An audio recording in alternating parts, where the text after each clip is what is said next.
Bonjour à toutes et à tous, nous sommes ici devant la préfecture de Sarcelles. Nous sommes réunis par rapport au mouvement Bouge ta préfecture. Il est inadmissible d'avoir des guichets fermés, des courriers qui restent sans réponse pour des personnes qui sont en France depuis 10, 15 et même 20 ans. Vous savez, ces personnes payent des impôts, travaillent, ont des enfants, sont des fois dans le monde associatif ou vivent une vie comme tous et toutes. Et justement, pour avoir une réponse, on voit des difficultés.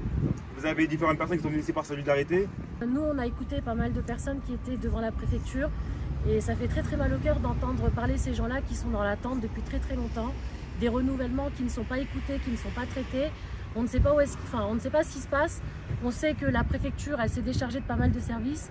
Et moi, je ne comprends pas personnellement pourquoi ces dossiers ne sont pas traités en priorité, car ces personnes, du coup, elles sont déchues de leur travail, elles sont déchues de passeports, de voyager, de voir leurs proches qui sont à l'étranger, qui sont en souffrance physique.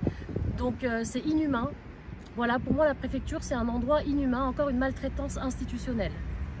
J'ai été expatrié, c'est-à-dire j'ai été français, j'étais face à une administration étrangère et j'étais bien traité.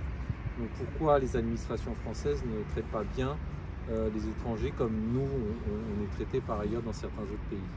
J'ai une carte de 10 ans, j'ai fait les dossiers, je l'ai mis dans leur boîte 3 mois en avance. Ma carte de 10 ans n'a pas été renouvelée.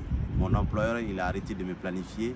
Maintenant là où je suis pas au chômage, ni je ne travaille pas, je n'ai pas de chômage. J'ai aucune personne pour m'adresser, je ne sais pas là où mon dossier est. La situation de mon dossier. 5 enfants et je n'ai jamais fait le chômage. Depuis quand? Je suis là depuis 22 ans. Bon, moi je suis étudiant. Voilà, là on souffre comme tout le monde.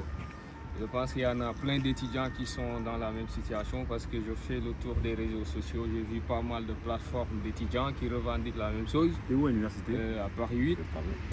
Donc là, ils m'ont donné un récépissé. Et auparavant, j'étais autorisé à travailler à titre accessoire.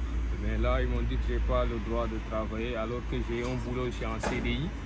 Et là, mon employeur, il m'a dit qu'il ne peut pas me permettre à travailler dans sa boîte tant que je n'ai pas la carte m'autorisant à travailler. Et je veux lancer un appel au président Macron parce que chez moi au Sénégal, on a tendance à héberger pas mal de Français chez nous, même dans ma famille.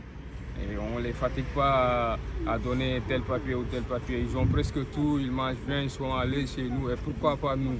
En tant que président d'honneur de la Fédération des Associations Camerounaises de France, je suis ici par pure solidarité. Je vais vous dire quelques mots en portugais. Monde est de nós. Le monde appartient à l'humain. Et les humains doivent être respectés et considérés. Et nous demandons aux autorités, à tous les élus, merci d'avoir un élu comme Carlos Martins Bengo. Il y a des élus ici qui doivent bouger, qui doivent tendre la main. Nous allons essayer de changer les choses grâce à des hommes comme Carlos Bengo et toutes les femmes de bonne foi et les hommes de bonne foi. Ayez pitié de nous, les sans-papiers. Nous, on souffre, on est fatigués, démoralisés. Si je me permets de parler à cette façon, je suis fatiguée, moi-même démoralisée, je n'en peux plus. Je demande juste autorisation à travailler pour pouvoir payer mon loyer tranquillement, sans demander de l'aide. Merci.